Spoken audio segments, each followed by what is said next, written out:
Goeiemôre. Jy luister vanoggend na die 78ste oordenking in die reeks, Die Goeie Lewe. Ons tema vanoggend is Krimvarkie of Ratel. Diegene wat saam lees uit die boek The Good Life, sal merk dat dit wat ek vanoggend en môreoggend oor sal praat, nie in die boek voorkom nie. In 2008 het David Rock die SCARF-model ontwikkel om mense te help om in veranderende en ingewikkelde omstandighede aan te pas. Dis 'n model wat ons help om te verstaan hoekom sommige mense in dieselfde omstandighede verskillend reageer. Presies dieselfde omstandighede laat een persoon positief reageer en 'n ander een negatief. Die een persoon sien dit as die einde en die ander persoon net as die begin. Rock het gevind dat daar 5 domeine is wat ons gedrag in 'n sosiale konteks beïnvloed. Dit word deur die akroniem SCARF aangedui. Status, certainty, autonomy, relatedness en fairness. Ons sal DV môreoggend verder gesels oor hoe die SCARF-model ons kan help. Ons gesels net eers oor wat binne ons gebeur as bedreigings ons in die gesig staar en hoe ons daarop reageer. Ons brein, die wonder van wondergawes, beoordeel omstandighede vanuit ons amygdala. Die amygdala in ons brein kontroleer en reguleer ons emosies en ons emosionele reaksies. Alle sensoriese inligting word geweeg en beoordeel. Waardebepalings word gemaak. Nou, dis nie 'n objektiewe proses wat presies volmaak verstaan en dit reg interpreteer nie.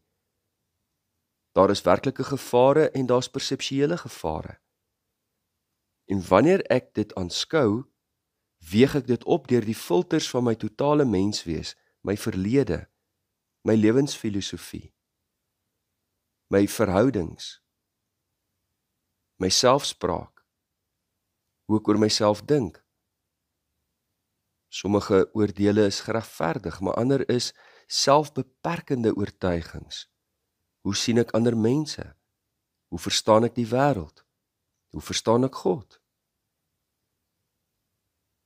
In die proses, op 'n baie subjektiewe manier, vra ek, wat moet ek met hierdie inligting maak? Sal ek oorleef? Wat is my plek hier? Wat is die betekenis daarvan? Bedreig dit my?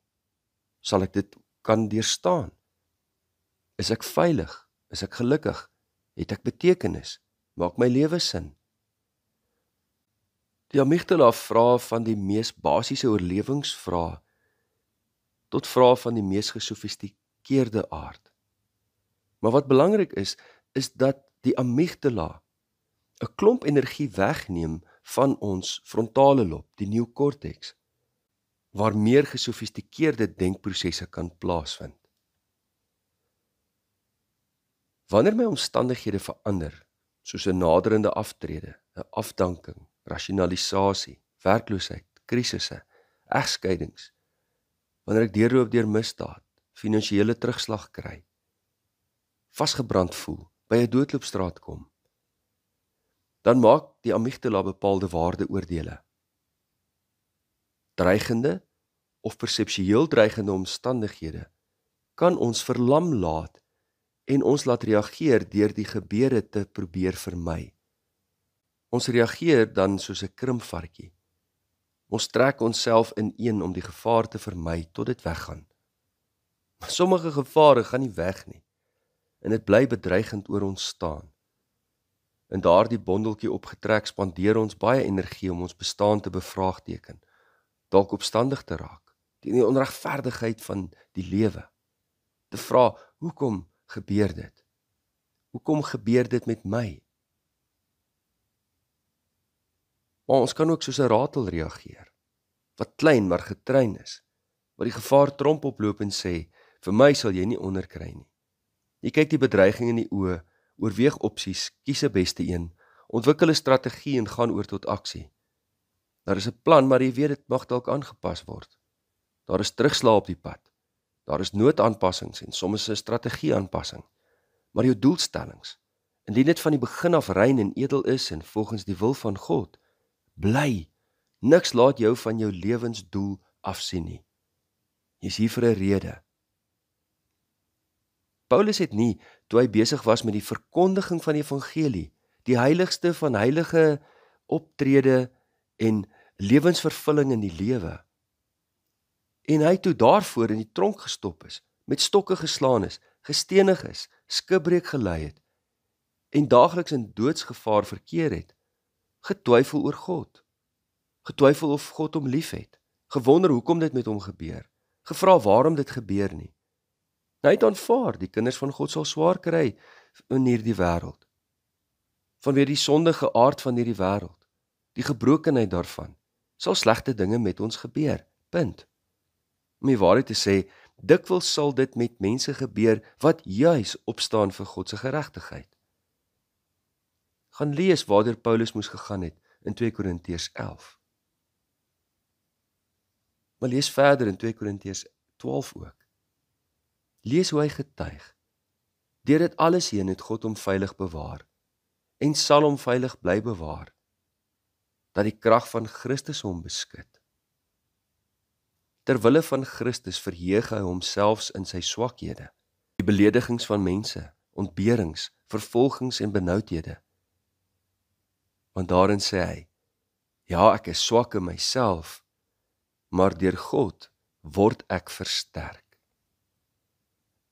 Hy het Jesus voor oë gehou van wie hy sê in 2 Korintiërs 13 vers 4, hy is weliswaar deur swakheid gekruisig, maar hy leef deur die krag van God. En daarmee sê Paulus, so sal ook ek. Ons gebed vanmôre kom uit Hebreërs 12. Hemelvader, ons raak ontslaaf van elke las in ons lewe, wat ons so onnodig saam met ons dra. Ons verwerp die sonde wat ons so maklik kan omring. En die wedloop wat vir ons voorlê, hardloop ons met volharding. Ons oog gerig op u Seun Jesus Christus, die leidsman en volëinder van ons geloof, wat terwille van die vreugde wat vir hom in die vooruitsig gestel is, die kruis verduur het, die skande daarvan gering geag het, en sy plek aan die regterkant van u troon ingeneem het. Omdat ons oë op Jesus hou, wat daardie vyhandigheid verduur het, sal ook ons nie geestelik moeg raak en uitsaak nie. Here, ons laat staan, ons slap hande en ons lam knieë. Ons maak reguit paaie vir ons voete, sodat ons nie sal soek nie, maar gesond kan word, en tot die einde in gehoorsaamheid aan u sal leef. Dit bid ons in Jesus naam. Amen. Liefde en 'n geseënde dag vir elkeen.